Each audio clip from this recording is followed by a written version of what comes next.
Welcome to today's webcast from the Agency for Healthcare Research and Quality on understanding the CMS patient safety structural measure requirements for hospitals. My name is Joann Sorra. I'm a vice president at Westat and the project director for the contract that supports AHRQ SOPS surveys. I'll be the moderator today. Next slide, please.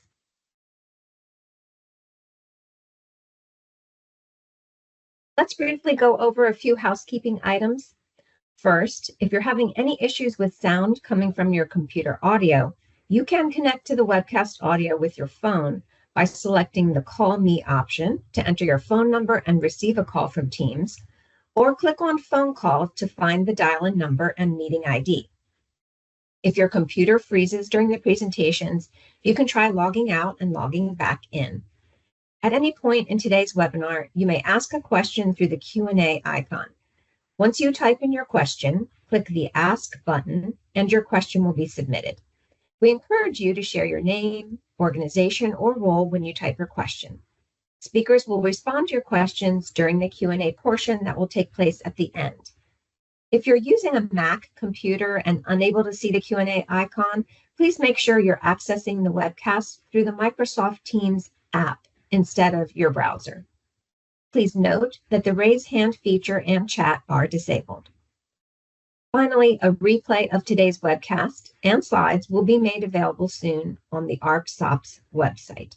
Next slide, please. Now I'm happy to introduce our speakers for today's webcast. We're pleased to welcome Kristina Rabarison, who is a social science analyst at the Centers for Medicare and Medicaid Services, or CMS. We also have Jonathan Bakdash, who is a social science analyst for the Surveys on Patient Safety Culture program at the Agency for Healthcare Research and Quality, or AHRQ.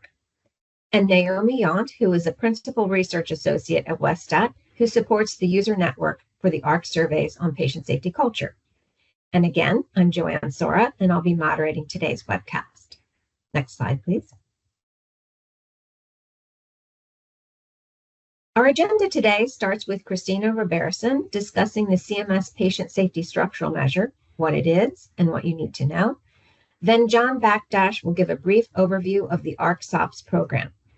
Naomi Yount will discuss how the SOPS hospital survey can be used to meet the CMS Patient Safety Structural Measure requirements, and also talk about using a pulse survey with the SOPS hospital survey. Then we will answer FAQs and end with answers to questions submitted by today's attendees. So let's begin, and I'll hand it off to Kristina. Next slide, Kristina. Thank you. Hi, everybody. I'm Kristina Rabarison, and I am one of the measure leads at CMS in the Division of Quality Measurement. And today, as Joann said, we're going to briefly go high level on the patient safety structural measure. Next slide, please. So, really quick overview of a measure. The measure is an attestation-based structural measure. Its purpose is to assess whether hospitals demonstrate having a structure of and culture that prioritizes patient safety. For the scoring, there are 5 domains.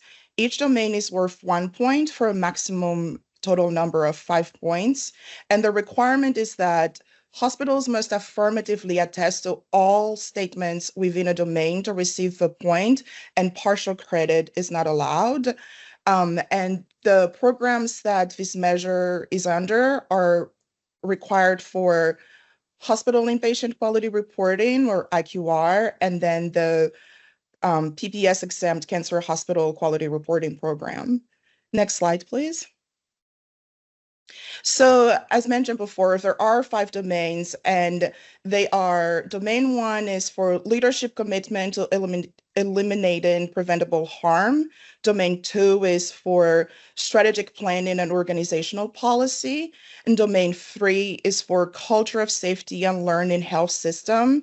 Domain 4 is accountability and transparency, and domain 5 is patient and family engagement. And we're going to go over each of these domains at a very high level. They're not meant to be the sole description of. So I recommend folks to go to the measure specification and attestation guide documents on QualityNet at https://qualitynet.cms.gov/inpatient//measures #tab 2 URL to access those documents that gives you more details on what the measure is, the specifications of the measure, how it's scored, as well as how to work through the attestation guides. Next slide, please. So the first domain is, again, for leadership commitment to eliminating preventable harm. And this domain specifically focuses on leadership, the hospital leadership to set the tone for commitment to patient safety, with a governing board that must hold the hospital leadership accountable and ensure that patient safety is the hospital's highest priority. And patient safety should be central to all strategic, financial, and operational decisions.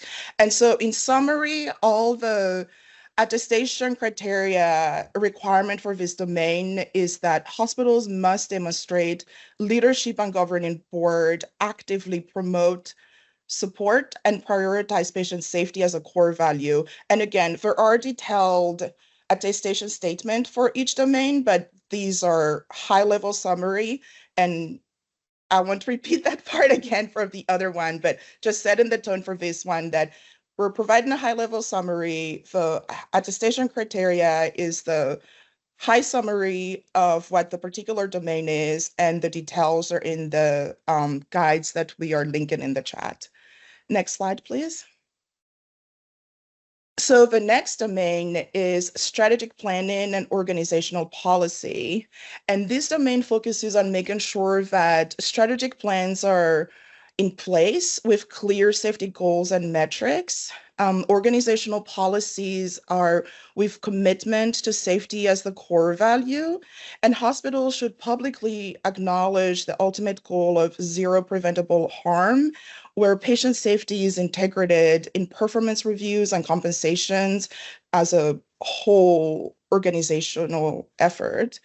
And again, the attestation criteria here is that hospitals must have a documented and regularly updated, strategic plan with clear safety goals and metrics. Next slide, please.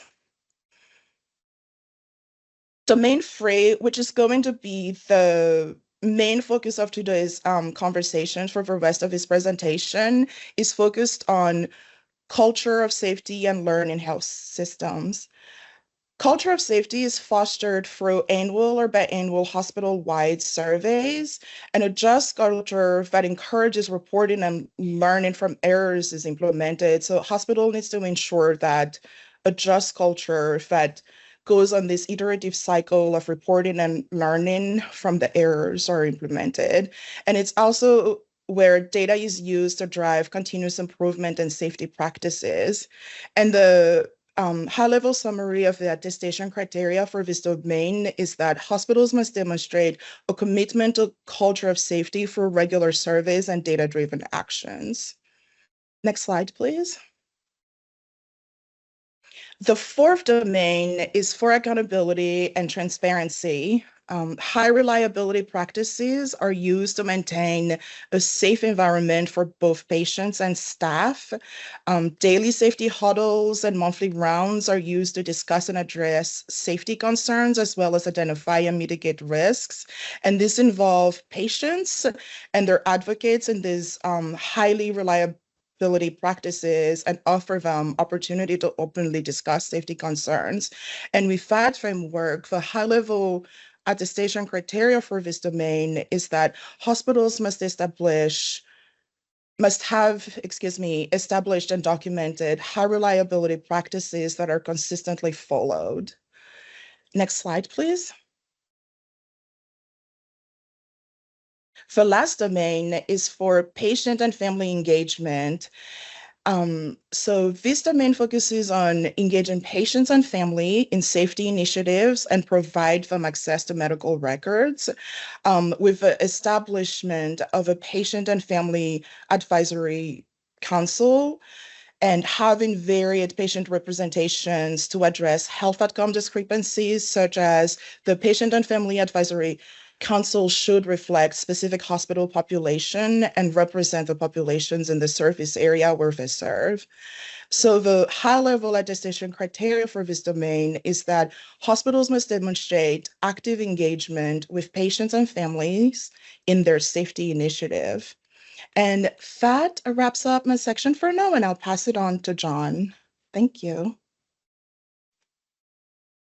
Hi, thank you so much, Kristina. I'm John Bakdash. I work for the Center for Quality Improvement and Patient Safety for the Agency for Healthcare Research and Quality. Next slide, please. I'd like to give you a brief overview about the Agency for Healthcare Research and Quality, AHRQ, and how the SOPS program fits within the agency activities. So AHRQ is part of the Department of Health and Human Services, and AHRQ supports evidence-based practices. AHRQ is the federal agency charged with improving the safety and quality of the U.S. healthcare system. What AHRQ isn't is we are not a regulatory agency. We cannot require the use of our tools and products. There may be requirements to use our particular tools or products, but they would come from another agency, not necessarily from AHRQ. Next slide, please. So in the context of Domain 3, and specifically the SOPS program, Surveys on Patient Safety Culture, which assesses safety culture, submission to an AHRQ database is voluntary and it's not mandated, and AHRQ maintains confidentiality over this data, so the use and access to that data is limited to what is agreed upon when it's submitted, and it protection of all identifying activity. So you can be assured if you submit data to one of the AHRQ voluntary databases that it will not be accessible to any others without your permission in any way that it's identifiable. Next slide, please. What is patient safety culture? Patient safety culture is defined as beliefs, values, and norms that are shared by healthcare providers and staff within an organization. So these are the behaviors that are rewarded, supported, accepted, and expected within an organization as they pertain to patient safety. It is important to note that culture exists at multiple levels, ranging from the unit to the department, organization, and system levels. And to steal the quote from Brian Sexton about what is safety culture, it's how we do things around here, which is a nice way of summarizing it. Next slide, please. So for the SOPS surveys, surveys on patient safety culture, these are some of the core areas that get assessed. So communication about error, communication openness, handoffs, and information exchange. And if you submit to one of the SOPS databases, including the hospital SOPS database, you also get a private feedback report to see how your organization is doing relative to others. You can see areas of strength as well as areas of improvement. And the last thing I want to mention is the hospital SOPS survey is a way of meeting the Domain 3 requirement when fully implemented, but it's not the only way. There are other safety culture surveys too. I'm presenting on the SOPS survey because it's an AHRQ product. Next slide, please. Now I'm going to hand it off to Naomi Yount. Thank you. Thanks, John. So I'm going to talk with you more about how the SOPS hospital survey can help you meet the goals for CMS's patient safety structural measure. Next slide. All right, so this slide revisits Kristina's earlier slide, which lists the 5 PSSM domains. And as noted, I'm going to focus primarily on Domain 3. Next slide. There are 5 statements that one must attest to in order to get the point for Domain 3. And those are summarized on this slide, but for the full text, please do refer to the attestation guide. Let's run through each. So the first statement A is conduct a culture of safety survey annually or every 2 years with pulse surveys during non-survey years. B is to conduct analysis of serious safety events using evidence-based approach. Statement C has a patient safety metrics dashboard and uses external benchmarks to monitor performance. D, implement at least 4 high reliability practices. And statement E, participate in a large-scale learning network for patient safety improvement, shares data, and implements at least one best practice. Next slide. All right, and then today, SOPS can help you or your organization meet 2 of the 5 statements, statement A and C. Let's dive into both. Next slide. We're going to start off with statement A. Statement A reads, our hospital conducts a hospital-wide culture of safety survey using a validated instrument annually or every 2 years with pulse surveys on target units during non-survey years. Results are shared with the governing board and hospital staff and used to inform unit-based interventions to reduce harm. So the attestation guide mentions that you can use any validated instrument, but they do list the AHRQ SOPS hospital survey as one such example instrument. As John noted, there are other instruments that you could use, but we're going to focus on the AHRQ SOPS survey. And the statement also mentions pulse surveys. So let's dive a little bit into what is a pulse survey. Next slide. Okay, a pulse survey refers to a short set of questions, typically 5 to 15 questions, sent to employees on a more frequent basis than an annual survey. The frequency can vary, though most organizations may conduct them quarterly or monthly. Pulse surveys are really useful in helping to maintain an early warning system for safety issues. And they also help measure effectiveness of action plans and initiatives you may have implemented. So to meet this attestation statement, hospitals that conduct a hospital-wide culture of safety survey every 2 years rather than annually will need to administer pulse surveys on target units during the non-hospital-wide survey years. Next slide, please. So what does that look like using the SOPS Hospital 2.0 survey? We've come up with 2 general options. The first option is really straightforward. You're just administering the full survey to selected units or selected staff where you have initiatives going on. So, for example, maybe you've implemented something for pharmacists or within operating rooms, and therefore you would administer the pulse survey or the full survey version in option 1 to just those staff or within those departments or units. Option 2 is a custom pulse survey where you can select the composite measures or single item measures that are of most interest to you. Next slide. So again, option 1, you administer the full survey as it normally would be to just selected units or selected staff. This slide does show all the composite measures and the 2 single item measures in the survey in the order they appear on the survey. Next slide. Option 2, on the other hand, is where you select the composite measures or the single item measures you want. This is just an example. You have the flexibility to choose which ones are of most interest to you. So in this example, we selected organizational learning, response to error, communication openness, patient safety rating, which is a single item measure, and the hospital management support for patient safety. Next slide. Based on that selection, the pulse version in this example would have 15 items, and you'd drop 19 items that are in the other composite measures or single item measure. So again, you'd retain all the items from the selected composite measures to create your pulse version of the survey. And you would administer it in the order that they appear in the survey. So keeping that order as close as possible to the full survey. You can use the composite measures and items document that's available on the AHRQ SOPS website to see how the items and items in the composite measures are ordered on the survey to create this pulse version. Again, I just want to specify this is just an example. So your organization may only be interested in 2 composite measures or 1 composite measure. Let's say you're doing something for teamwork. Maybe you just want to administer the teamwork measure. That's really the flexibility allows you to pick the ones of interest and where you're doing action planning or have initiatives. Next slide, please. All right, so why are these the 2 options? First, by keeping all the items within the composite measures and retaining the order as much as possible as in the original full survey, it preserves the reliability of the measures. And secondly, because of that, it preserves the ability to compare scores, both to your previous administration as well as future full SOPS 2.0 scores. It also allows you to compare to the database and to other hospitals. Next slide, please. Let's look at Statement C now.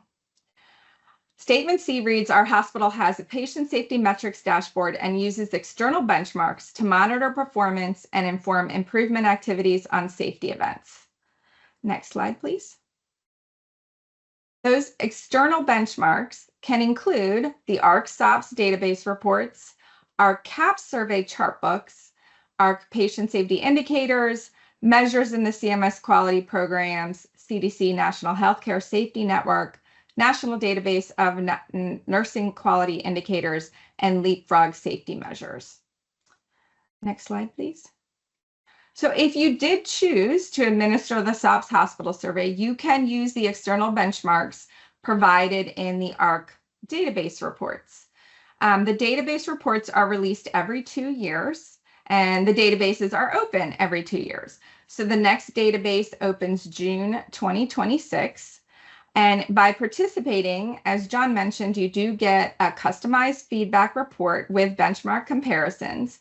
It also helps you identify areas of strength in your hospital and areas for improvement to help you decide what initiatives or action plans you might want to implement.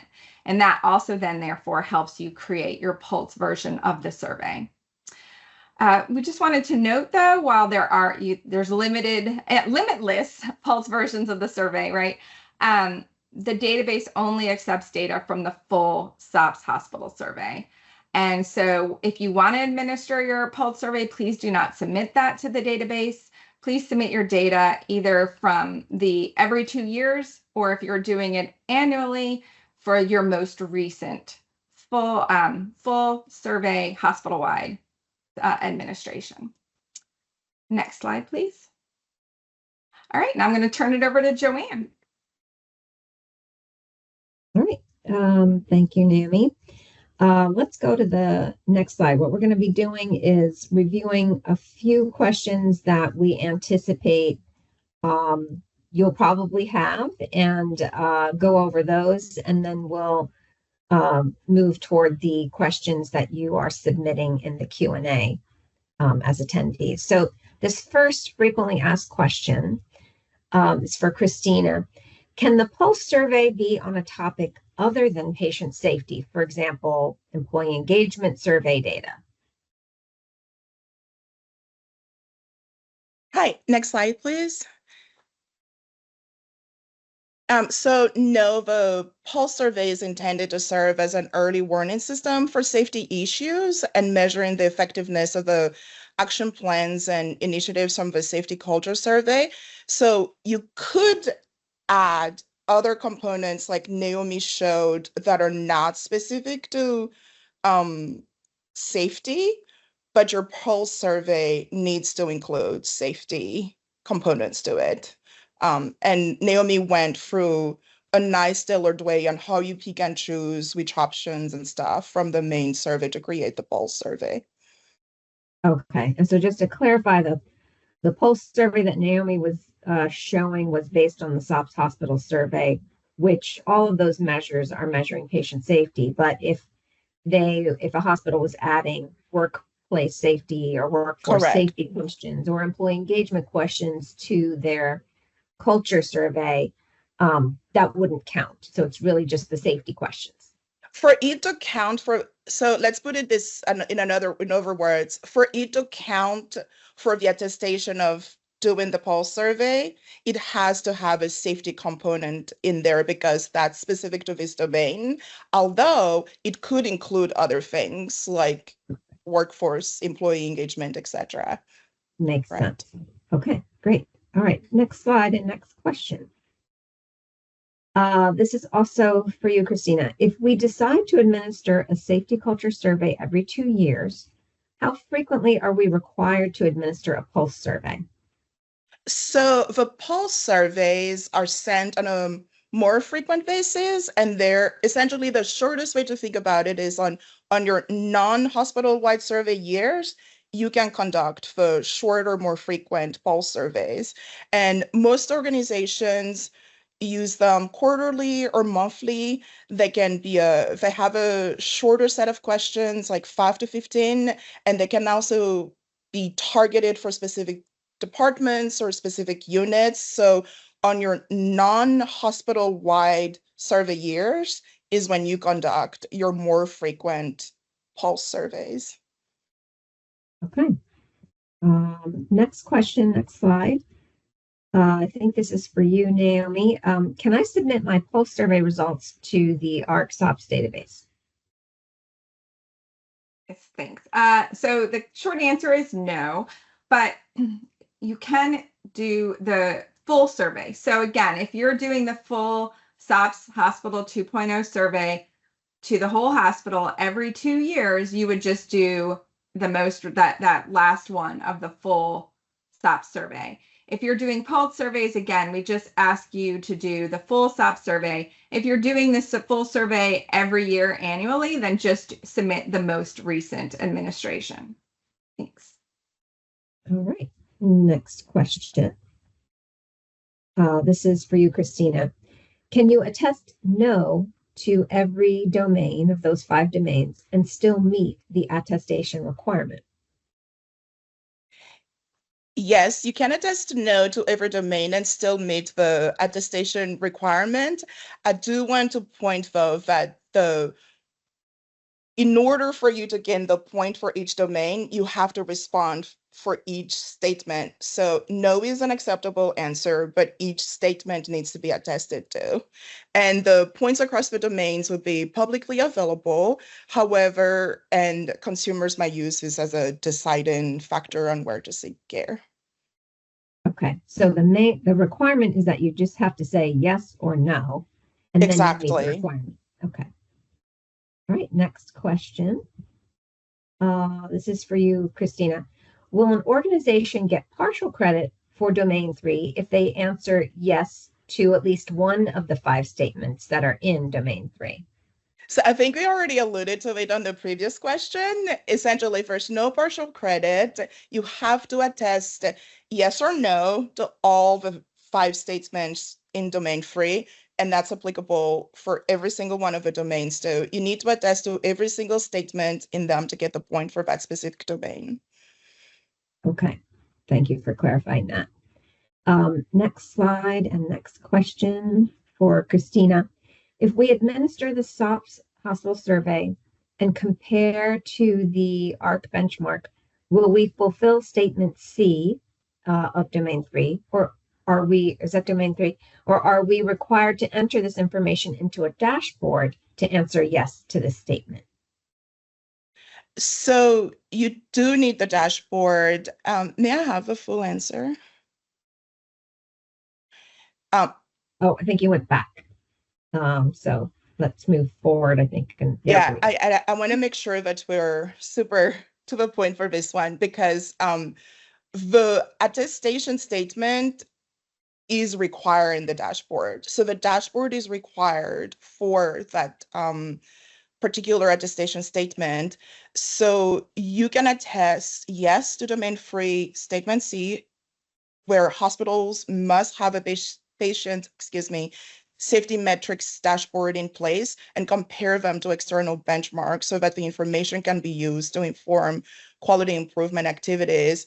In an essence, just having a report wouldn't be sufficient, because a report that compares you to dashboards, to external metrics wouldn't be sufficient, because the attestation statement is requiring that dashboard is made available. Okay. All right. So they have to have a benchmark, but they have to enter that into a dashboard and have a dashboard. Correct. Okay. So you have a result of your survey, you put the results of your survey in a dashboard, and you include external benchmarks to compare as a comparative mechanisms for you. Okay. Great. All right. Thank you. And then I think we have one more of these questions that we prepared. Is there a point of contact or a registration for this attestation? Like, how do hospitals get started? How do they get their questions answered?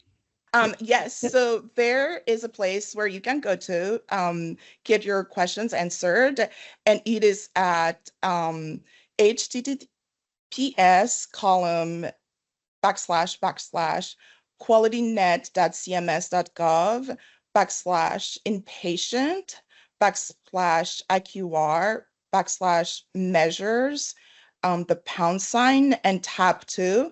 And what you do when you get there is you scroll down to the page, to the patient safety structural measure, and you can download the forms. And then for questions, you visit the QualityNet website and you click Help. And at the top of the menu, then you click Ask a Question under the Question and Answer Tools. And you scroll a little bit to the place where it says Program, and you will select AQR for inpatient quality reporting, and then select Topic and choose Patient Safety Structural Measure for that one. Okay, great. Thank you. And next slide. So we're going to repeat this URL. This is probably the third time. This is where you're going to find the patient safety structural measure, the attestation guide, the quick reference guide. And again, that's https://qualitynet.cms.gov/inpatient/IQR/measures #tab 2. Not all the statements are listed in the attestation guide. The statements for which guidance was not deemed necessary were not included in the guide. So again, you could contact to the help desk to ask any additional questions that you might have. Next slide. So before we go over to the live Q&A, I do want to let you know that Westat offers free technical assistance, or TA, to SOPS survey users. The general TA help desk can be reached at 1-888-324-9749 or at safetyculturesurveys@westat.com. And to submit to the database, the SOPS databases, you can contact TA at 1-888-324-9790 or databases on safetyculture@westat.com. Next slide. And we periodically send email updates and announcements about data submission, webcasts, and other development activities. And you can sign up at the AHRQ website in the upper right corner, choose email updates, and you can select the updates associated with the surveys on patient safety culture. So next slide. So now we're going to go to the Q&A. So let's go to the next slide just to bring up the directions again for asking questions. So remember, you will ask a question through the Q&A feature and the Q&A icon. We encourage you to share your name or organization or role when you type your question. And then if you happen to join late, I'll reiterate that a replay of today's webcast and the slides will be made available on the AHRQ SOPS website very soon. So let's head over here. And John, I see you're back on. So let's start going through some of the questions that we received. And one of the first ones I want to ask is for Kristina. When do hospitals have to start doing this attestation, and when will the hospital scores be made public? Thank you. So the data submission period for both programs, so IQR and PCH programs, they'll take place between April 1st through May 15th. And the attestation can be completed annually. So when that window opens, you can submit your attestation once, anytime during that period when you're ready to. Okay, and I'm sure all of that information is also on the website. On the quick reference guides, one of those documents that we were referring to, that's like a super easy way to go look at it. And that one is updated yearly. So the dates that are shared is the upcoming current year, but yeah. Okay, all right. So we have a question here from Jennifer Matthias. For option 2, this is for Naomi for the pulse survey. Is there a recommended number of composite measures or items to select to do the pulse? Or can it just be whatever the organization decides is of interest? You can choose whichever composite measures you want. So if there's only one of interest that is your tracking for action planning purposes, you can do that. If there's 4, you can do those 4. If you have that plus a single item measure, again, I think it's really the flexibility is to allow you to assess the composite measures that are of most interest to your organization.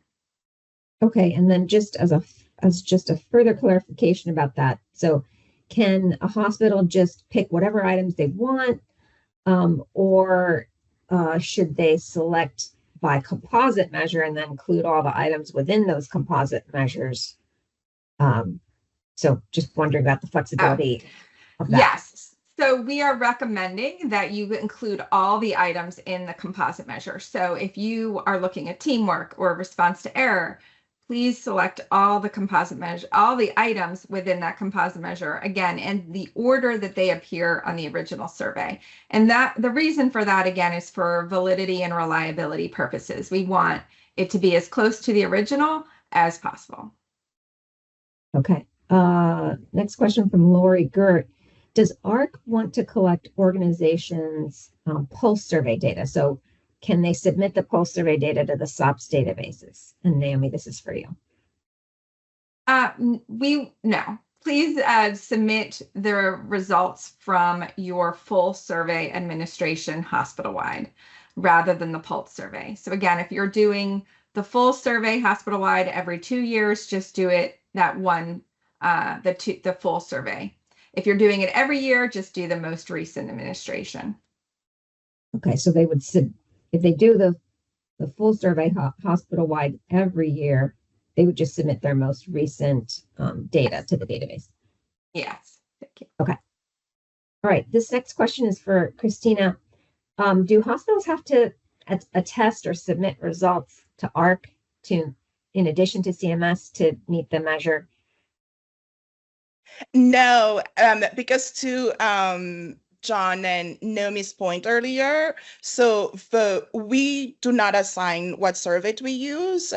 So if you use SOPS, if you would like to be part of a database at AHRQ for your full survey, then yes, please do so. But the requirement for the measure itself, for the attestation, is that you complete the survey, not that you submit it to somewhere else like AHRQ. So the answer is no. You could be using someone else's survey and they might have a similar setup where you can submit it in a database as well to help you with the dashboarding and the comparisons, etc. And again, we don't require that part of it. What we require is that you conducted the survey.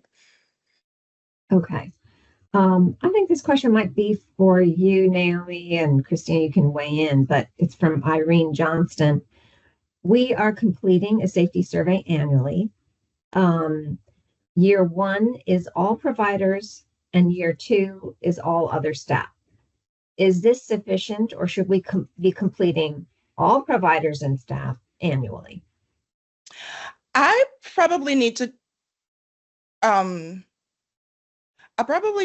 like check back on this, but the hospital-wide survey needs to be hospital-wide. So if you are wanting the survey to meet that hospital-wide version, then it needs to be hospital-wide. The ones that could be focused on groups of people, like say physicians only, nurses only, specific departments, those targeted ones are more so for the pulse survey. But the annual or every 2 years, if you opt to go that route, long survey, for lack of a better word, that needs to be hospital-wide. Okay, and anything you want to add to that, Naomi? No, I think that's right, Kristina. Okay. I think this one is for you, Naomi. So from Kelly Davis, for the pulse survey, in addition to asking all the original hospital SOPS questions, can we ask other questions and add to that? Yes, I think this is a really great opportunity when you have the Pulse version to add in additional questions or the rule though of thumb that we usually do, if you even add them on the full version of the survey, is please don't intermix them in with the core SOPS survey items. Put them at the end before your background questions. Just again, for validity and reliability purposes, we don't want to intermix any extra questions, but absolutely you can ask additional questions as long as you have those safety questions in there. Okay. And then AHRQ offers supplemental questions that can be added to the SOPS hospital survey. Is that correct?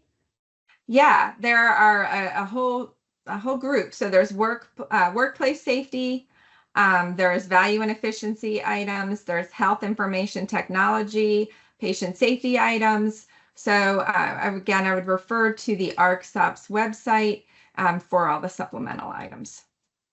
Okay, great. This next one I think is for you, Kristina, and we went over it in the slides, I think, but let's just reiterate. So Sandy Tovar is asking, if you do not submit your results to the AHRQ SOPS database, are you still able to attest to using benchmark comparisons if you put them in your results in a dashboard? And then would that fulfill the statement, the attestation statement? Yes, you can have your own dashboard and put the external benchmark in there. And yes, that will make the that attestation statement that requires the dashboard for. It doesn't, because again, like it doesn't have to be the AHRQ version of it. It doesn't have to be the AHRQ database. The survey could be something else other than SOPS, although, like we're discussing SOPS and the resources that AHRQ is providing and helping you to be able to meet these requirements for this measure, but neither of us are assigning that it's the must, right? Like it's totally up to you what makes sense for your organizations and your hospital. For the dashboard requirement, it is just that you have a dashboard that has the results of a survey that you conducted and that you include external benchmarks for comparisons in it. Okay, right. And so the reason we're talking about the SOPS is because it's one of the instruments that you exactly. And okay. it's a good instrument, so it's a good option for people to consider, but we're certainly not prescribing you must use X. Okay, that's helpful. Next question from Jared Bosk. Naomi, for a pulse survey, should you include the staff position, work area, background questions, and the comments box? And if yes, should you include all of them, when you do the pulse? Yeah, so if you're doing the pulse and you're only doing it on a specific unit, then you don't need to ask the unit question, right? Because you don't need to know because it's only one unit. Same with staff position. If you're only administering the pulse survey to pharmacists or technicians, then you don't need to ask that. But if you want to break it out by those, the results by staff position or work area unit, then yes, please include that on. You can include a subset of that. You can edit those items to fit your needs. And any other the background questions, I would say include them if they will be helpful for your analysis in looking at the results. And same with the comments box. I know people do like to put in open-ended comments, but it depends if you have a chance to review and assess them. If you're not going to, then you can leave them off. Those are just really up to you on how you handle that for the pulse version of the survey. Okay. I think this is probably for Kristina, and maybe Naomi, you can weigh in. Kathy McCoy is asking, can you administer the SOP survey, as a organization? Can the organization, the hospital, administer the survey by itself, or is there an agency that's required, an external entity or vendor that's required to administer the survey? However way you would like to administer the surveys, for example, the SOPS survey is totally up to you. So we don't have any requirement of must use vendors. If the hospitals would like to do it themselves, that's good. If you want to engage someone else, like all of those decisions are totally up to you and what makes the most sense to your facilities and your your needs. Okay, thank you. And Kristina, this next question is for you about where hospitals are supposed to complete the attestation. Is it supposed to be completed on the, I don't exactly know what this is, the HQR site, or the NHSN, which I'm assuming is the CDC NHSN? Yeah. How about this? We'll circle back on that so that we put it in the slides or the information for the when we post the webinar, because I want to be specific on the URLs, etc. So I will send it to you guys. And when we post it online, then it'll be listed on there. If this is where it's submitted along with all of those materials that we're referring to, like the attestation guide for measure specifications and that quick reference guide, so that it's very clear. Because saying the URLs and knowing them off the cuff right now, I don't want to be wrong. Yeah. Although it did practice. It's true. It's very, the URLs are quite long, and then the instructions define exactly. Exactly. Yeah. So we'll make sure we post them. that. We will post that. Thank you when you provide that. And then again, the attestation period is currently open. Is that correct? Was after April 1st? So the attestation period is April 1st through May 15th, 2026. Oh, next year. Okay. You were able to submit information anytime between that. Like, so for your annual submission attestation, it can be anytime during that period of time. Okay. And So the quick reference guides shows you the different dates, etc. too. okay. And so it's in 2026 that the attestation will be done. Right. That's when Okay. the data submission is open. Yeah. Got it. Okay. Great. So folks have time here. Okay. So the next question is, I suppose, for Kristina from Blair Dankin. For extreme clarity, and that's really important, right? Like there are little nuances here. So if a healthcare organization does the culture survey every 2 years, is a one-time pulse survey in the off year sufficient to meet the attestation? Yes, it is an or statement. So for that year, they will be doing the pulse survey because they're doing it every 2 years. Yeah. Okay. That's helpful. So it doesn't have to be monthly or quarterly. It could be a one-time pulse survey in that off year. The pulse surveys are intended, like Naomi said, they're intended to be informative, like short bites informative, right? So like most organizations do one more often because they're essentially trying to track like improvements or something. So most people will do like monthly, quarterly, whatever for the specific units. But yeah, Okay. if you do like a short pulse survey on your off year because you're doing the 2-year period, then yes. Okay. All right. And it looks like we are a little bit over time because we had 45 minutes. So I'm going to close out and thank you, everyone. I think we answered most of the questions. So let's go to the next slide. And, thank you for attending today. I know we didn't get to all of your questions, but there will be more information when we post. And after the webcast ends, you'll receive an email containing a brief webcast evaluation. So please take a moment to give us your feedback. Thanks again for joining us. And this concludes today's presentation. Thanks, everybody. Have a good day.